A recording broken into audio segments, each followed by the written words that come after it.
Hello everyone, welcome to this video. Today I have a little bit of a new format I want to test. Alright, I recorded me making this spaceship, the scene, materials, textures, modeling, final tweaks in Photoshop. So the entire process, start to finish, is what I recorded. And I'm doing a little bit of a voiceover to show you what my thought process is, how I approach this. Why I may have made certain choices, why I'm doing stuff, what I'm doing, stuff like that, but a little bit sped up as well. The entire process took me, I think, like, what was it, 3.5 hours, 4 hours, something like that, I'm not sure.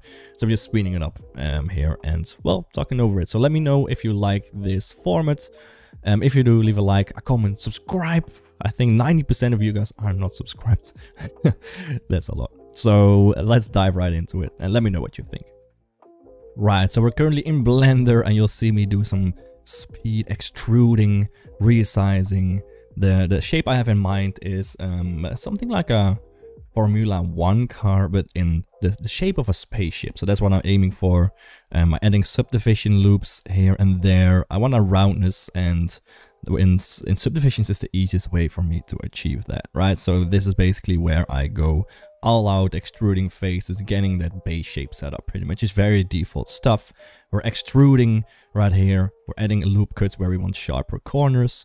And here I'm just aligning those faces because that's where I want to connect a new piece of the spaceship. Right, so I'm going to extrude this front wing. That's going to help the plane with some up force to keep it afloat. Something that, well, I'm not an aerospace engineer, but it helps, I guess, right? So I'm here extruding only one part because we're gonna be mirroring this side, so there's no real need for us to do two sides at once. Okay, I'm gonna make some air filters there, add some new planes for the middle side. So the side I'm working on right now is going to be the front part. This is going to be the middle part, and that's where the cockpit is going to be going towards, and that's going to be where the wings are be coming out of as well. And I've got a fun idea for wings. Alright, that's going to be the back part. I'm looking for a nice aerodynamic, fast looking shape, kind of with a little curve right there in the middle. Alright, and I'm gonna make some shapes to show transitions between materials, stacking up layers. Stuff like that looks very nice when we've got some strong lighting coming on later with the shadows.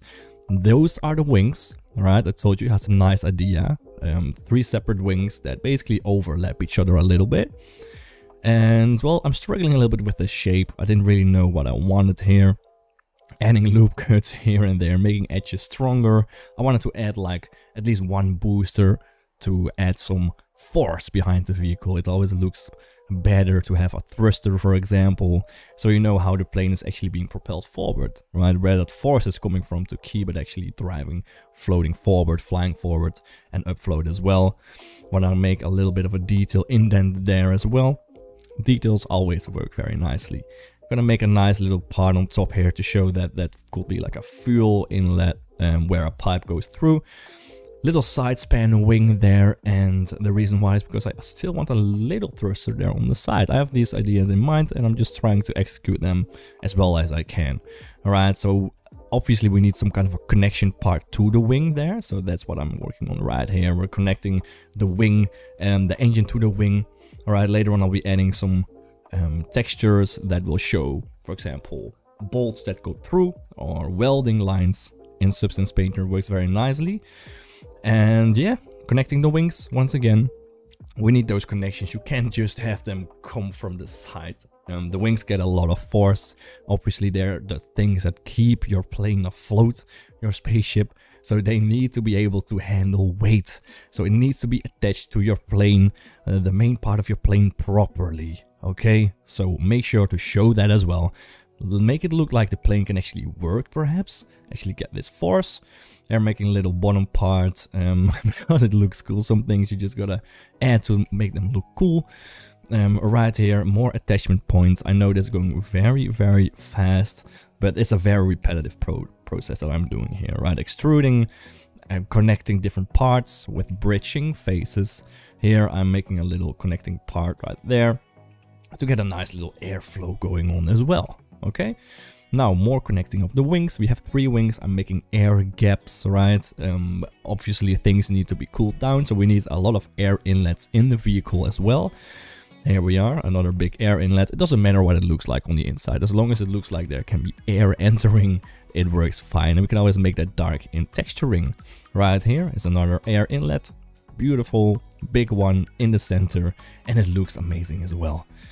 Right, the backside, we need another little upforce plane there to keep our spaceship afloat, of course. So that's what I'm working on, getting it into the nice shape. Took me a little bit of time to get this nice and well, flowing with the rest of the model as well. It all has to fit together, right? The backside, I'm not going to make it closed, but a little bit open. Looks nice from the backside, and I actually want a little bit of a part that can open up from there as well. I'll work on that later. We're once again modeling only the right side because we have a mirror modifier right there. I want to create some kind of a part on the inside where it shows a bit of the inner part of the plane through that connection part. So that's what I'm gonna do here as well. A little bit of a nice inner part. Right, we have a lot of layers going in that looks very nice for this plane. This is going to be the actual place where the driver is going to be seated. Nice in the center, glass big up, and how big you make this actually will define how big your plane is going to look. Alright, so if your seating area is going to be big, the rest of your planes are going to look smaller. Because we all know what a person looks like, the scale of a person. And one person will be sitting in that glass. Alright, so how big you make that glass plane pretty much defines the scale of your spaceship as well. Alright, once again, make sure that it's attached properly, show that it is actually able to handle these forces. So that is one of the things I try to show here as well, that the plane may actually be able to work. Right, probably doesn't, because I'm not, once again, an engineer in that front. Here I'm making a little extra part on the bottom that actually can rotate outwards, for example, right? In case we need to load something in there, maybe fuel, maybe something else. It carries charge for a weapon. I'm not gonna add a weapon, but could be, right? At that point, I'm not really thinking about that yet, just about the shape and about adding some details that actually make it look nice again, okay? Once again, mirrors, bevels, subdivisions. Make sure not to overdo those subdivisions because they can make your model blow up in performance quite quickly. Here, more air inlets. We already talked about that. I want a lot of those. I'm going to add some side panels as well, right? Because I want some extra stuff where, for example, the standing parts can be, right? So it has to stand on the ground if it's not floating. So we need some kind of a support system that can actually touch the ground. Okay, so that supports the vehicle when it's not flying. Beautiful. Now we're gonna add some of these panels, and they're actually gonna be looking quite basic panel-wise, right? So just squares. I'm struggling a bit with the geometry here. I extruded something weird, so I had to clean that up. Isn't that amazing? And here we're just adding panels and panels, because it adds a lot of detail. Alright, here again, I'm just focusing on some panels on those sides. I want to show that there is something going on there. Panels can be taken off. For example, something can go in there if the panels come off. You can store luggage, you can store supplies. Maybe this can be a rescue vehicle that stores food, medicine, stuff like that, right? Just to show that something can fit behind those panels. For example, those panels can be removed. Okay, just to give an idea, just to give the viewer a little bit of an idea of what they can think about, right? To give them something to think about. More panels, and this is actually a little tiny wheel, or just a little support. Here, the outer thruster, of course. I mentioned that before. I wanted to add another one just on that outside. Double thrusters has a nice ring to it. Looks nice to me as well. I'm adding a little details here. Those always work so nice when the light hits and you see those little indent lines going on as well. Little separation lines to show that it's not all made out of one solid piece. Alright, more air inlets, of course. I'm trying to work on the shape as well, so you gotta keep in mind that the overall shape of your vehicle still needs to be looking tight. And we're now just working on details. The main shape is set here, so I'm actually adding edge loops. I'm extruding a few more parts to show more depth in my model. This seemed like a nice place for me to make a little extrusion with an indent. And here in front I actually want some kind of a panel, right, with some nice hard lines in there. So I'm adding those panels as a separate object, so I can shade them separately in the future as well. Right, I can add a new material. The cockpit here, I'm actually separating that, so we can actually add a new material to that as well later. I'm actually trying to get the shape of that right. I'm trying to add a little frame on top right here by extruding, connecting it to the main part, right, that we need some kind of a strong support for that glass so it doesn't break if something hits it, for example, or with a lot of forces. Now for this back part, this is the part where I mirror my vehicle, and turned out that I didn't really center everything properly. So I had to fix that first by just scaling everything in that axis to 0 the middle line and then mirroring it. Alright, adding some details in that thruster, a little bit there as well, connecting that once again to show some kind of a supply line going through that part. And here we go. This is pretty much all we need for the end. I'm going to look at the end at my result, trying to figure out what else I can add, what I need before I move this to Substance Painter, for example. Adding a little bit of small details, setting this up to be saved for Substance Painter as an FBX, of course, because I like that more. Alright, and then I'm just adding a lower subdivisions to anything, because if we're subdividing it 4 times, then exporting it is going to apply all of those subdivisions, and that's not going to be that nice for Substance Painter. So I'm setting it at like 2 now, so we get some kind of detail we can work with. And then once we import it back in Blender after Substance Painter, we're actually setting it back to a higher subdivision level once again. Alright, so just try to think about what program is going to be working in and what level of subdivisions that program can actually handle. I'm gonna take a quick sip of my coffee. Oh, delicious. Alright, I'm scaling this a little bit to get actual dimensions. I thought about something like 80 meters in length. Seemed like a nice length for me. I went with that. I didn't apply scale yet, which is fine. I mean, once we go to Substance Painter and import it back, most of the times my scale gets messed up anyway. So we have to scale that back later. Now in Substance Painter, I am not that experienced in it, so things took me a little bit longer to do, but I follow the basic steps, right? Unwrapping automatically in Substance Painter, adding materials. I'm playing around with a lot of different materials. Aluminum is what usually is used in aircrafts, I think, because it doesn't rust, it's very light and quite strong. Right, so that's what I start off with. I'm adding a scratch layer mask to add some scratches that will have indents and roughness variations, right? And a grunge texture for the roughness as well, just to show that it has been used for quite some time, right? I don't want everything to be too smooth. I'm adding a nice desert color here. That's something I had in mind. I wanted to create a little bit of a desert look on this, well, this spaceship. So to show it's used on planets that are a little bit more desert-like, maybe more hot. And well, that's something you can define with color easily. Now, scratches. I love scratches. I love making things look like they're used, like they're worn down, like they've been fighting, for example. So I'm playing around with scratches and indents here. So the scratches are basically just an aluminum material without a paint, but with a lower height level. So they look like they're actually scratched in the paint, right? And then I'm adding some more layers of, well, pretty much just grunge with a very light color variation to show some color difference. I'm adding a sandstorm particle there as well to show that this spaceship can have been in a sandstorm somewhere that affected the material a little bit. Sand, dust that hits the vehicle and changes the color over time a little bit. Right, I'm painting some custom particles there as well. Some leaks, for example, coming from hard edges on the top where things gather and drip down.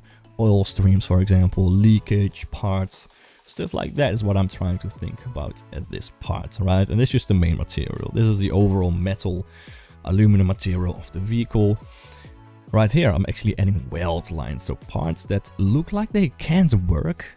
I just add weld lines to show that they are welded together and in a nice manner, right? So the welder who did this, they got paid quite well for the job. They did a great job.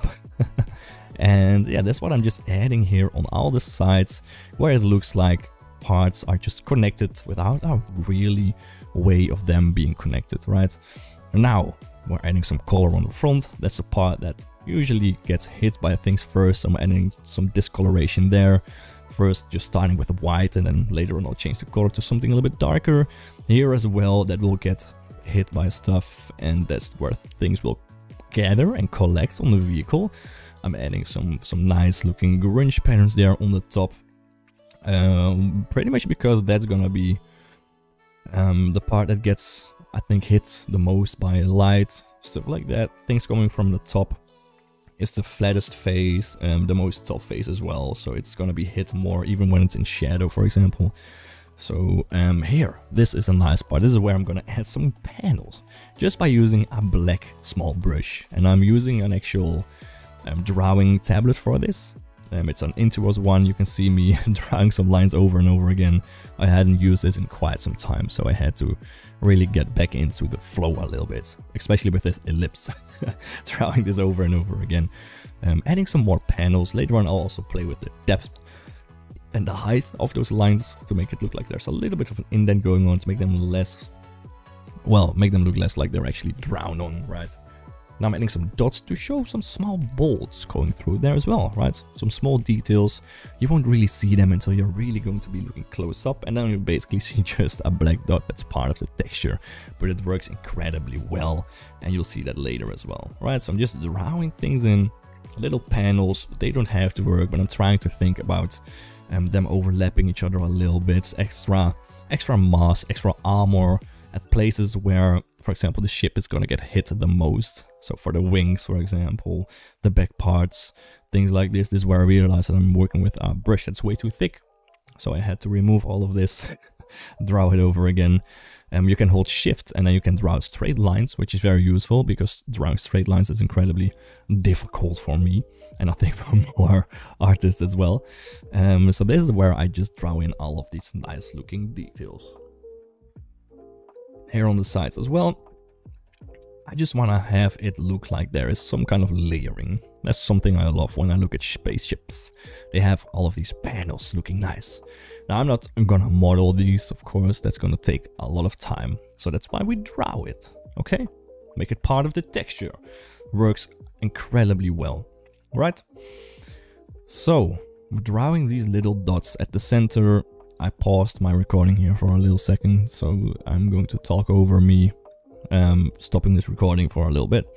There we go, already continuing. I'm erasing some of these parts, adding more panels on the front to show more details there as well. You can really see that I'm trying to stick to the straight lines of the vehicle, right, following the shape of the outer lines, the hard corners, and I'm adding some depth to those lines, right? Just by simply adding the height option to that material and just lowering the height of those strokes a little bit, so it looks like this is actually an indent, right? I'm also increasing the metalness of those strokes a little bit to show that the paint is a little bit less strong there. Now lastly, I'm trying to add some kind of a rust pattern. Didn't look nice, so I changed it to be like a dust. Then this final one is a curvature one, so I want to look like those curves actually have a little bit of a darker color, because, well, things scrape on it more, dust will hit those parts a little bit more, the paint gets damaged, things like that, corners, edges, edge wear, things like that will be collected at, well, strong curvatures, for example. Alright, finally I'm adding some nice thick bolts, some oil leaks and streams at parts where the engine parts, for example, are connected. Alright, and in the end, this is looking quite decent, right? For the rest of the materials, I don't spend this much time, because this was the main material. It is all over, let's say 95% of the plane, I guess. This is the part where I actually want to add a little bit of panels. Right, so I'm just starting off with the main material, and then I'm going to be drawing some strong lines there. Alright, same thing again, panels. I love them, so I'm drawing them in quite easily.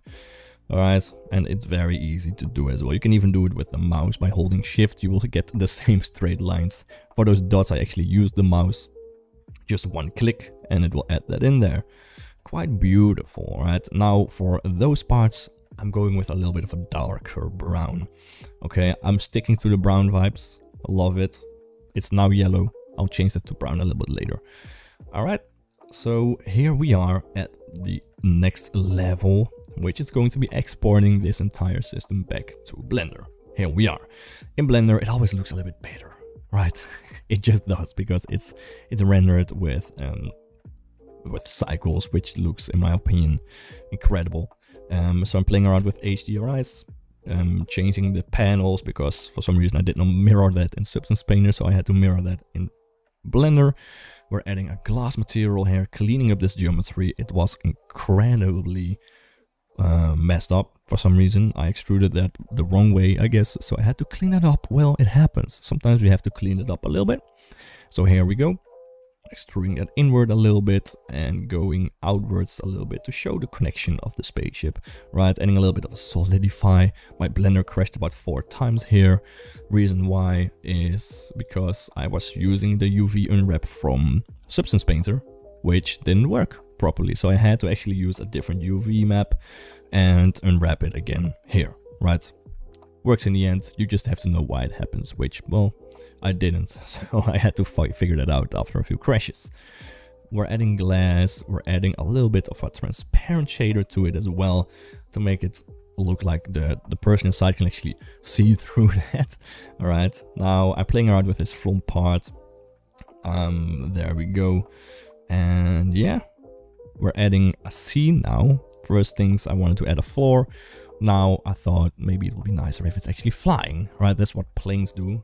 So I actually dropped in a little Blender kit cliff 3D model there, made it connected, changed the color to match the desert vibe there, made it a little bit darker, added a river with a plane, added another 3D scan there to show some kind of leveling, layering in the rocks.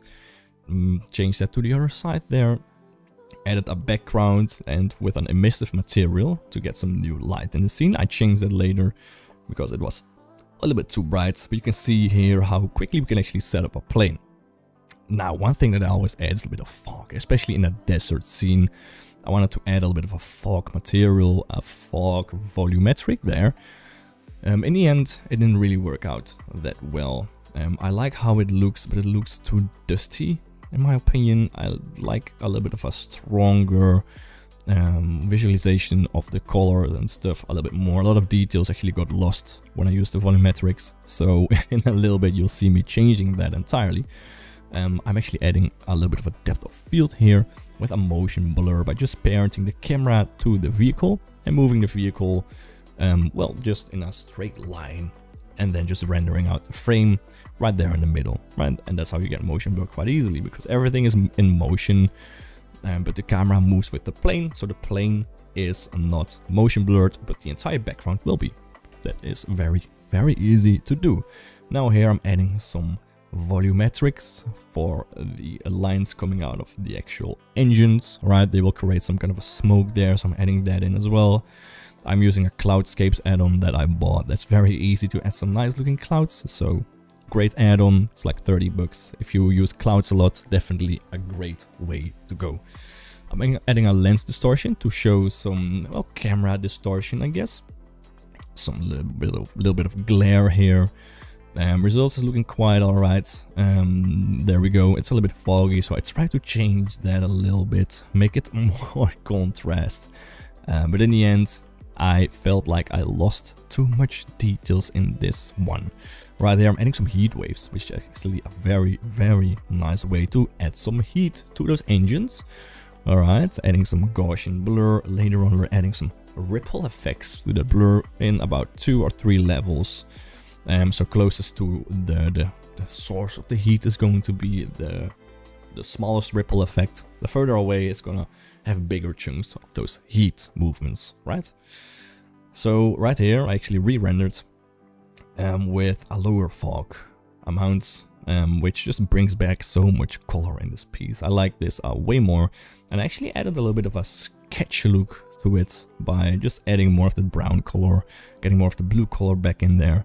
And well, this looked way better in my opinion. Also, the background is less bright. I just added a Google royalty-free image in there to, well, just show that there's some kind of background and it isn't too light, right? Because we do have soft shading, so it didn't really make sense to have strong backlighting there. But this is pretty much how it's gonna be turning out, I guess. I'm now adding those ripples a little bit, adding a final filter there. And yeah, those heat waves are finally finished, adding a little bit of a vignette there, playing around with the darkness of the background to match the rest of the scene a bit more. Right, so this is the final result for you guys. It has been a pleasure making this. I did it pretty much from, well, the idea I had in mind. I think it worked out quite well. It shows some nice details. It has a nice aerodynamic shape, at least. It looks like it can fly, right? And we have some nice details in the textures, stuff like that. So I am happy with the result. I hope you guys like it as well. If you did, leave a like, a comment, subscribe. Please let me know if you like this format. I can do it more often, or if you'd like me to just do a sped up video with, for example, a song in the background, or if you rather have me do an entire tutorial series from start to finish, how to approach this, how to come up with ideas, how to work in Blender, Substance Painter, Photoshop, stuff like that. Please just let me know that as well. I'd be happy to take you guys' recommendations on that. So I'll see you in the next one, and have a great day.